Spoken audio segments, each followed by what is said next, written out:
নমস্কার বন্ধুরা। আমাদের সমাজে সন্তান প্রতিপালন ও স্বাস্থ্য সচেতনতা নিয়ে প্রায় দুটি বিপরীতমুখী মতামত দেখতে পাওয়া যায়। একদল মনে করেন আধুনিক বিজ্ঞান ও টিকাকরণই শিশুর একমাত্র রক্ষা কবচ, আবার অন্য দল প্রাচীন গর্ভসংস্কার বা প্রাকৃতিক জীবনধারার উপর বিশ্বাস রেখে মনে করেন আধুনিক ওষুধের বা টিকার হয়তো খুব বেশি প্রয়োজন নেই। কিন্তু আসল সত্যটা কি? আমাদের প্রাচীন সনাতন গর্ভসংস্কার বিজ্ঞান এবং আধুনিক চিকিৎসা বিজ্ঞান একে অপরের বিরোধী নয়, বরং পরিপূরক। গর্ভসংস্কার শিশু শরীরের আভ্যন্তরীণ প্রাকৃতিক প্রতিরোধ ক্ষমতা গড়ে তোলে, আর আধুনিক টিকাকরণ সেখানে বহিঃশত্রু বা প্রাণঘাতী জীবাণুর বিরুদ্ধে শিশুকে এক সুনির্দিষ্ট কৃত্রিম সুরক্ষা বলয় প্রদান করে। আজকের এই বিশেষ মাস্টার ক্লাসে আমরা কেবল মুখে তত্ত্ব কথা বলবো না, আমরা বিজ্ঞান ভিত্তিক ব্যাখ্যা শুনব, অন্নপ্রাশন ও সুরক্ষার সম্পর্ক বুঝব এবং জন্ম থেকে 5 বছর বয়স পর্যন্ত প্রতিটি টিকার নাম, সময়সূচি, কার্যকারিতা, চার্ট সহ পুঙ্খানুপুঙ্খ শিখব। শেষ পর্যন্ত সঙ্গে থাকুন। আসুন প্রথমেই অনাক্রম্যতা বিজ্ঞানের দৃষ্টিতে ভ্যাকসিনের কাজ খুব সহজ ভাষায় বুঝে নিই। ইননেট বনাম অ্যাকোয়ার্ড ইমিউনিটি। মা ও শিশুর খাদ্যাভ্যাস এবং মানসিক শান্তি শিশুকে সাধারণ রোগ প্রতিরোধ ক্ষমতা বা ইননেট ইমিউনিটি দেয়। কিন্তু পোলিও, ধনুষ্টঙ্কার, হেপাটাইটিস বা হামের মতো আক্রমণাত্মক জীবাণুর সামনে এই সাধারণ প্রতিরোধ ক্ষমতা যথেষ্ট নয়। এদের হারাতে দরকার হয় অ্যাকোয়ার্ড ইমিউনিটি বা নির্দিষ্ট অ্যান্টিবডি।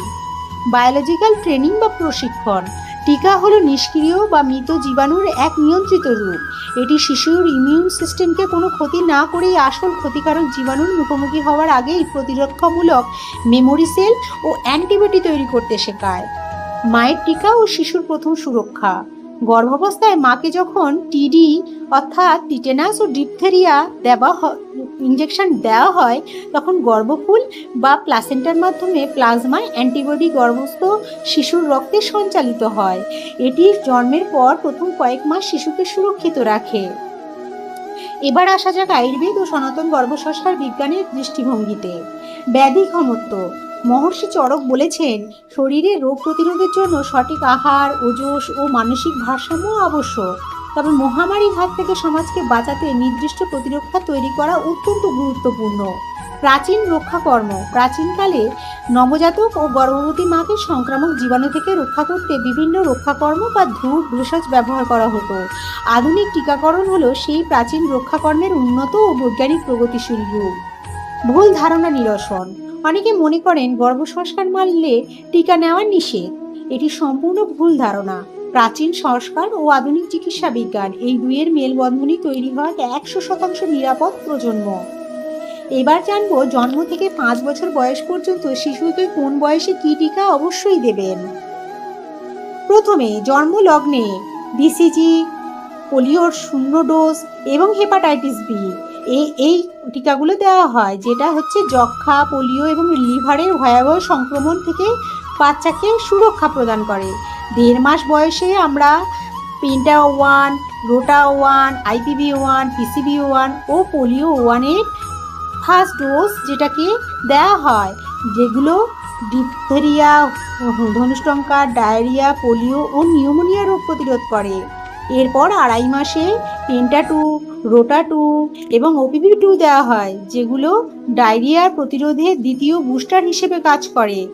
এরপরে 3.5 মাস বয়সে পেন্টা-3, রোটা-3, IPV-2, PCV-2, OPV-2 দেওয়া হয়, যেগুলো পেন্টাভ্যালেন ও ডায়রিয়া, পোলিও ও নিউমোনিয়ার ফাইনাল প্রাইমারি ডোজ হিসেবে বিবেচিত হয়।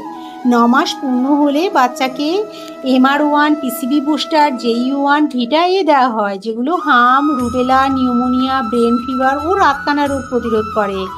1.5 বছর থেকে 2 বছরের মধ্যে হামের দ্বিতীয় dose, DPT booster, OPV booster এবং JE2 এবং ভিটার সেকেন্ড ডোজ দেওয়া হয়, যেগুলো হাম, রুবেলা, ধনুষ্টঙ্কার ও পোলিও বুস্টার হিসেবে কাজ করে।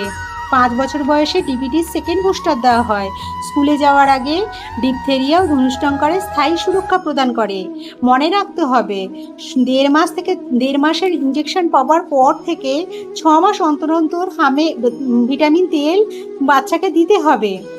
মনে রাখবেন, বিসিজি, পেন্টাভ্যালেন ও MR টিকা শিশুর জীবন বাঁচানোর অন্যতম চালিকা শক্তি হিসেবে কাজ করে। টিকা দেওয়ার সময় এবং তার পরের কিছুদিন মা হিসেবে কিভাবে শিশুকে সামলাবেন। ১. মায়ের মানসিক স্থিরতা। ইনজেকশন দেওয়ার সময় মা নিজে ভয় পাবেন না। মায়ের উৎকণ্ঠা স্পর্শের মাধ্যমে বাচ্চার মধ্যে স্থানান্তরিত হয়। মাকে শান্ত থেকে শিশুকে জড়িয়ে রাখতে হবে বা স্তন্যপান করাতে হবে। ২. জ্বর বা ব্যথার সাধারণ লক্ষণ। টিকা নেওয়ার পর সাময়িক জ্বর বা ইনজেকশনের স্থানে লালচে ভাব আসা সম্পূর্ণ স্বাভাবিক। এর মানে বাচ্চার শরীরে অ্যান্টিবডি তৈরি প্রক্রিয়া চালু হয়েছে। চিকিৎসকের পরামর্শ মতো প্যারাসিটামল ড্রপ দিন এবং সুতির পোশাক পরান। ৩. টিকাকরণ কার্ড।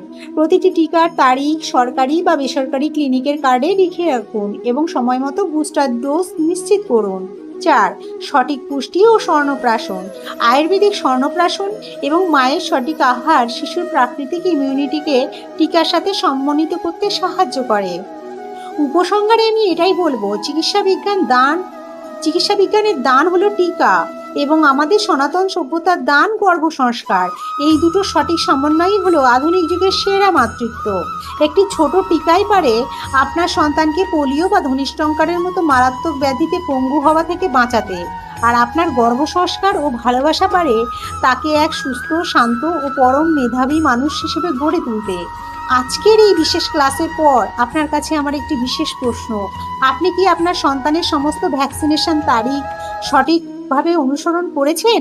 আপনার মতামত কমেন্টে জানান। ভিডিওটি ভালো লাগলে লাইক ও সাবস্ক্রাইব করুন এবং সমস্ত নতুন অভিভাবক ও হবু মায়েদের সাথে এটি শেয়ার করুন।